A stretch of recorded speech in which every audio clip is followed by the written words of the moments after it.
Today I am here to tell a small poem. Poem type है.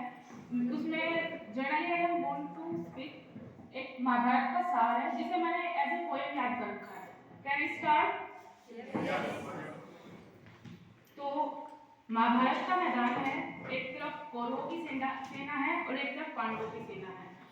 Last time युद्ध टालने के लिए श्री कृष्ण कौरवों के पास जाते हैं और कहते हैं कि मुझे आधा राज्य नहीं चाहिए, आप केवल 5 गांव दे दीजिए, मैं 5 गांव में पांडवों को मना लूंगा. और इंद्र इतना बड़ा राज्य है, इतना बड़ा देश है, 5 गांव देने में कुछ नहीं जाएगा. अगर आप 5 गांव दे देते हैं तो ये युद्ध टल जाएगा. किंतु कौरव अहंकार से भरे होते हैं और कहते हैं कि बिना युद्ध के तो मैं एक सुई की नोक बराबर भूमि भी नहीं दूंगा. 5 गांव तो बहुत बड़ी बात हो जाती है. और हे मानव, तू जाके उन लोगों को कह देना कि अगर उन्हें उनका राज्य चाहिए तो युद्ध करना होगा. तो एक तरफ कौरवों की सेना है, एक तरफ पांडवों की सेना है और यहाँ से पंक्तियां जन्म लेती हैं कि तलवार, धनुष और पैदल सैनिक कुरुक्षेत्र में खड़े हुए. तलवार, धनुष और पैदल सैनिक कुरुक्षेत्र में खड़े हुए. रक्त पिपासु महारथी एक दूसरे सम्मुख अड़े हुए. कई लाख सेना के सम्मुख पांडव 5 विचारे थे. एक तरफ थे योद्धा, सब एक तरफ समय के मारे थे. महासमर की प्रतीक्षा में सारे ताज रहे थे जी. और पार्थ के रथ को स्वयं केशव हाँक रहे थे जी. रणभूमि के सभी नजारे देखने में कुछ खास लगे. माधव ने अर्जुन को देखा, अर्जुन उन्हें उदास लगे. रणभूमि का महासमर एक पल में तभी सजा डाला. 5 जन्य उठा कृष्ण ने मुख से लगा बजा डाला. हुआ शंखनाद जैसे ही सबका मर्दन शुरू हुआ. रक्त बिखरना हुआ शुरू और सबका गर्जन शुरू हुआ. कहा कृष्ण ने उठ पाठ और एक आंख को मीच जरा. गांडीव पर रख बाणों को, प्रत्यंचा को खींच जरा. और दिखा दे रणभूमि में योद्धा की तासीर यहाँ. इस धरती पर कोई नहीं अर्जुन के जैसा वीर यहाँ. इस धरती पर कोई नहीं अर्जुन के जैसा वीर यहाँ. सुनी बात माधव की तो अर्जुन का चेहरा उतर गया. सुनी बात माधव की तो अर्जुन का चेहरा उतर गया.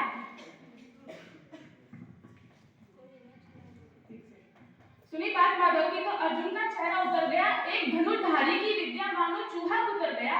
पार्थ मुझे बतलाओ, कुलनाशक कैसे बन जाऊं. रक्त सिंहासन लाशों पर मैं शासक कैसे बन जाऊं. कैसे उठेंगे कर उन पर जो कर पर अधर लगाते हैं. कैसे उठेंगे कर उन पर जो कर पर अधर लगाते हैं. करने को जिनका स्वागत ये कर भी स्वयं जुड़ जाते हैं. अपने तीरों की नोक जो इनकी ओर करूंगा मैं. केशव मुझको मृत्यु दे दो, उससे पूर्व मरूंगा मैं. बात बड़ी भावुक थी किंतु जगत गुरु मुस्कुराते थे और ज्ञान की गंगा निरंतर चमधारी बरसाते थे. जन्म मरण की निधार आकर बिल्कुल चाह नहीं करते. क्या होगा अंजाम युद्ध का ये परवाह नहीं करते. युद्ध करना है काम तुम्हारा, कर्म में ध्यान लगाओ तुम. क्या होगा अंजाम युद्ध का मत अनुमान लगाओ तुम ना जीवन देने वाले ना ही लेने वाले हो. ना जीत तुम्हारे हाथों में, तुम नहीं हारने वाले हो. ये जीवन दीपक की भांति यूं ही जलता रहता है. ये जीवन दीपक की भांति यूं ही जलता रहता है. पवन वेग से बुझ जाता है वरना चलता रहता है. मानव वश में शेष नहीं कुछ, फिर भी मानव रहता है. वह मरकर भी अमर हुआ जो धर्म की खातिर मरता है. न सत्ता सुख से होता है न सम्मानों से होता है. जीवन का सार सफल केवल बस बलिदानों से होता है. और युद्ध और रक्तदान योद्धा ही करते हैं. देहदान योद्धा ही करते हैं. ना कोई पूजा जाता है. रणभूमि में वीर मरे तो शव भी पूजा जाता है. बात मुझे बतलाओ, ये मान और सम्मान बताओ, जीवन के अपमान बताओ. अर्जुन कृष्ण से पूछते हैं जीवन मृत्यु क्या है माधव, मुझको जीवन दान बताओ.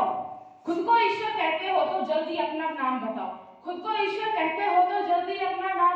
इतना सुनते ही माधव का धीरज सारा डोल गया.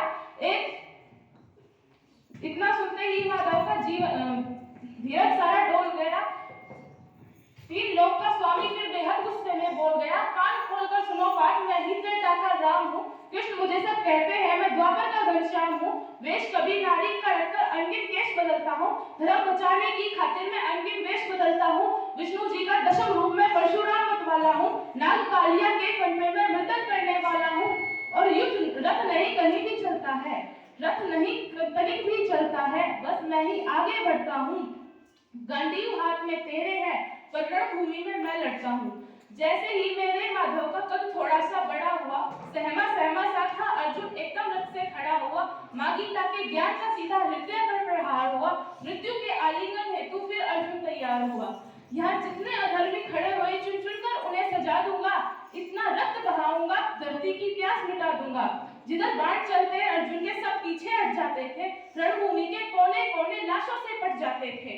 और धर्मराज के शीश के ऊपर राज मुकुट की छाया थी। भगवान ने युद्ध जिता दिया। युधिष्ठिर का राज्याभिषेक हुआ कि धर्मराज के शीश के ऊपर राज मुकुट की छाया थी, पर सारी दुनिया जानती थी ये बस केशव की माया थी। धर्म किया स्थापित जिसने